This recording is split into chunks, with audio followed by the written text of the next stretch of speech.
Hi guys, my voice is starting to go. I had laryngitis this weekend and feel perfectly fine, but my voice is not doing so great. This seems to happen like once every year this time of year. So I'm going to go ahead and give you notes via video so that I can save my voice. Um, as you watch this, if you have questions and I'm here in class with you, feel free to pause and ask and I can come over and help. But let's go ahead and get started. So this will be in your notes here that you picked up on your way in. Hopefully we've already done the posted activity. Let's go on to our presentation. All right, so first off, nuclear reactions. Maybe you've heard of the phrase, you are made of stardust. Maybe you have, maybe you haven't, maybe you will someday. But that is actually true because every atom that exists or will exist is created in a star. And this occurs because stars undergo fusion and will combine hydrogen and helium atoms in order to create our larger atoms. So this part is not in your notes, but this next slide will be the first thing that will go into your notes. So the very first blank here will have electrostatic in it. So when we were talking about atoms in general earlier this year, we mentioned that electrostatic forces are the idea that likes repel and that opposites attract.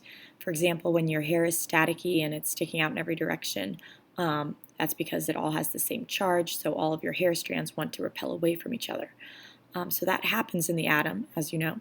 And if you follow that line of logic, then you might be wondering, why do protons all stick together with the neutrons in the nucleus of an atom? So if we have these like charges repelling, shouldn't the protons all want to get away from each other? And the answer is yes, they do. But there's a force that kind of counterbalances that, and that force is called the strong force or the strong nuclear force, and it works across very short distances, but it can hold together the protons and the nucleus together in the protons and neutrons together in the nucleus. So it kind of counterbalances this force that wants to pull them apart. So what does it actually mean for something to be radioactive? That is when the attractive nuclear forces and those repulsive electrostatic forces are actually not balanced. So if I have, all the protons want to stay away from each other, so that would be the repulsive electrostatic forces. However, we have that strong nuclear force that counterbalances that. But if those are not in balance, those forces, the nucleus is said to be unstable. So if you associate one word with radioactive, I would recommend it to be unstable. And this is showing you a radioactive atom, and this would be like its nucleus here, and the fact that it will put out radiation or emit a particle, we say, as well as energy in the form of radiation. So this graph is showing you the number of neutrons here on the y-axis and the number of protons on the x. And in general, with our small elements, hydrogen, carbon, nitrogen, oxygen, we see that they basically have like a 1-to-1 ratio with their number of protons and their number of neutrons.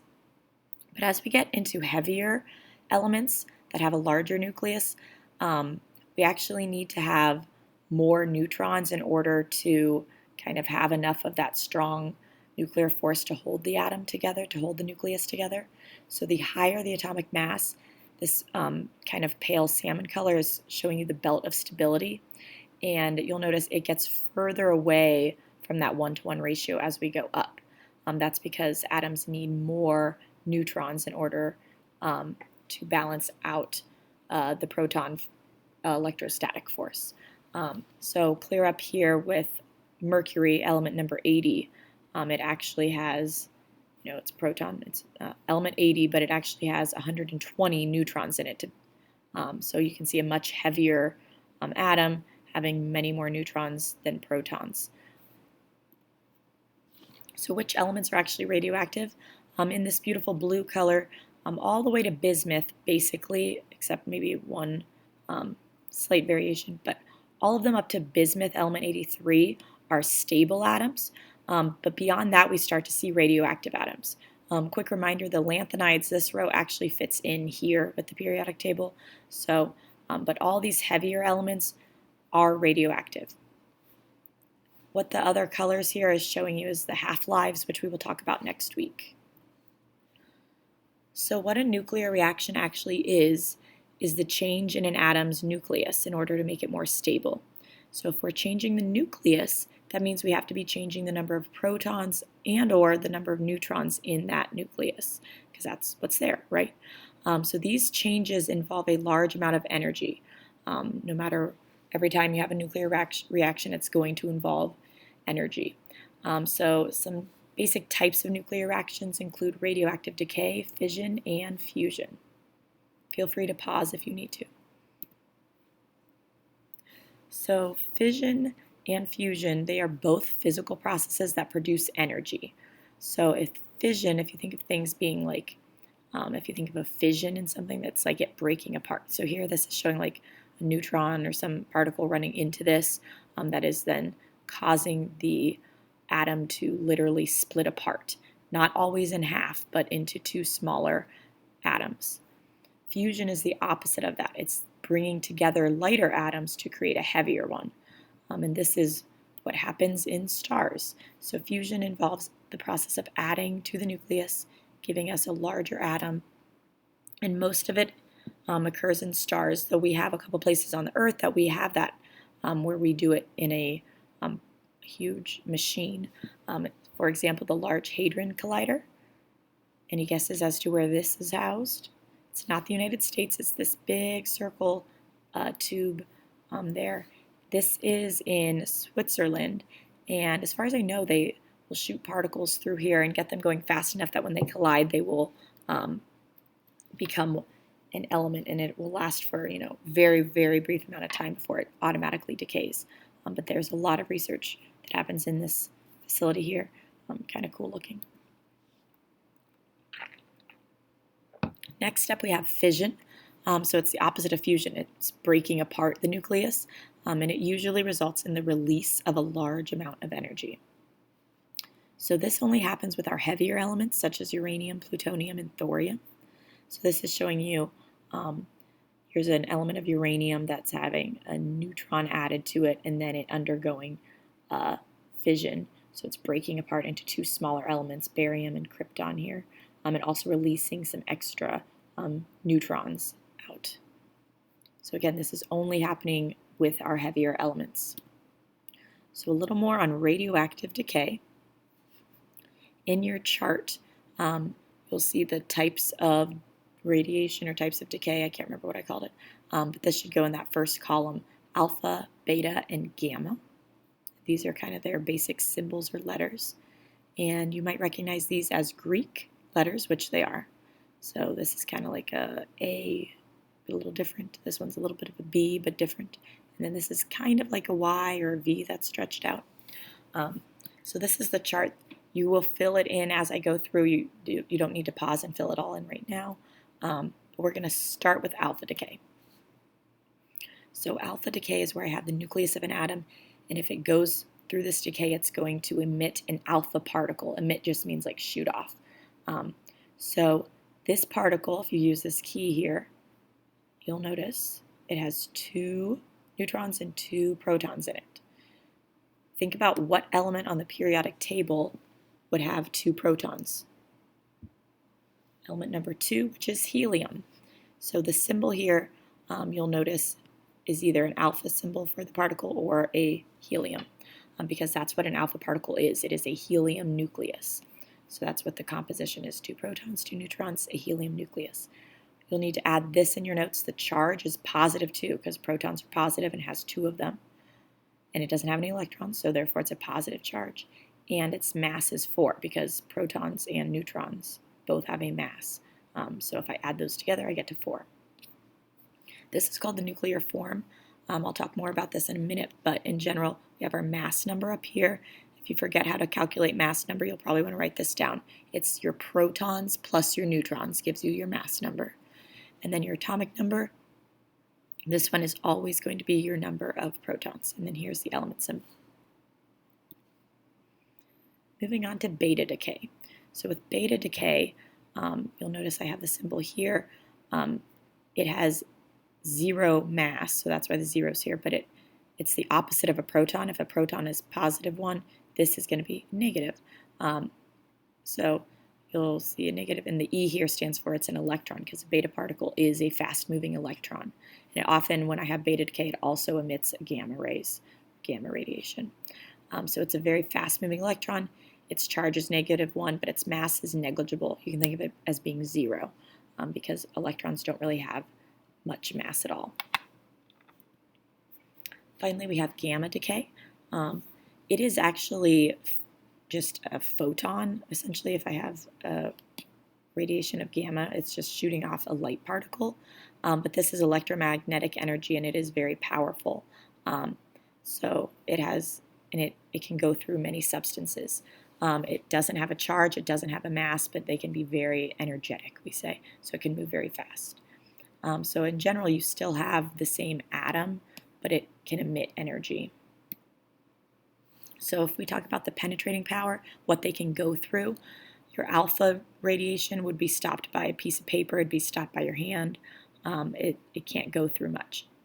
The beta radiation here can go through a piece of paper. It would be stopped by metal, it would be stopped by concrete or lead. Even a thin plate of wood or aluminum would stop a beta particle. The X-rays and gamma rays both kind of can go through much more. If you go to the dentist and they put on that kind of lead mat when they do a X-ray and things like that, it's to keep the radiation from going to places where it doesn't need to. And X-rays and gamma rays both are stopped by thick pieces of metal plates. And then neutrons can go through much more. But in general, you want to pay attention to alpha, beta, and gamma rays here.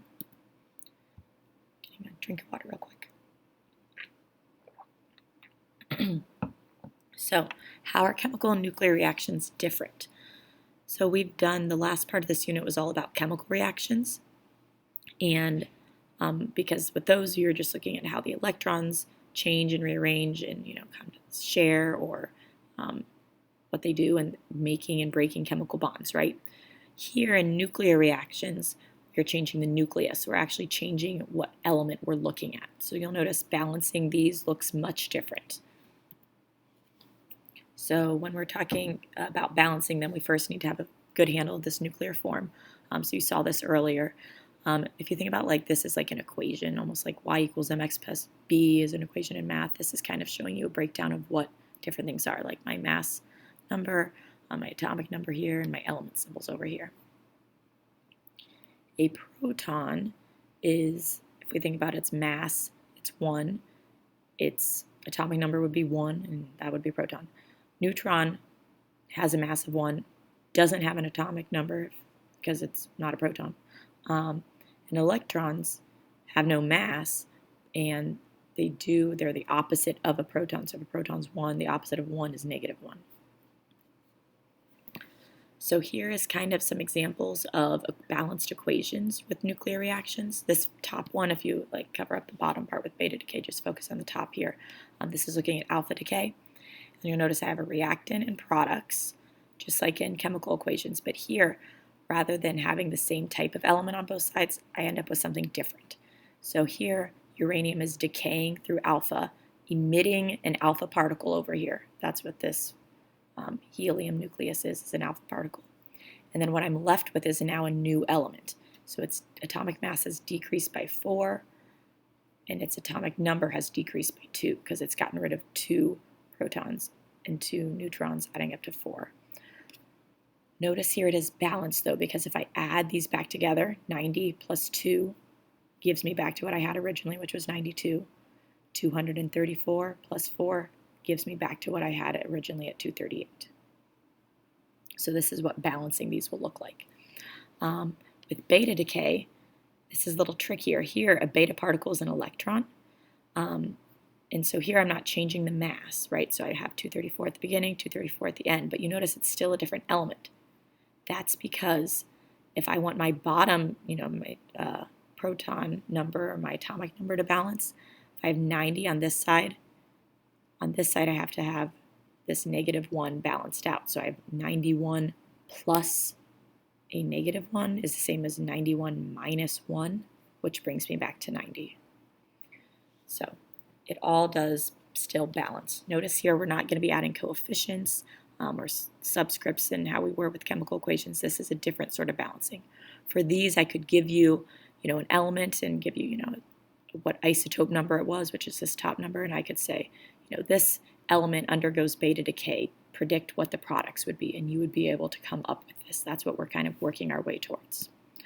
Here's just another example of a beta decay equation. So this is where we're going to stop for today. I will give you a gizmos that goes with this and walks you through a little bit more and gets you to some of the practice with this. Please, please, please ask me questions if you need to. Thank you very much.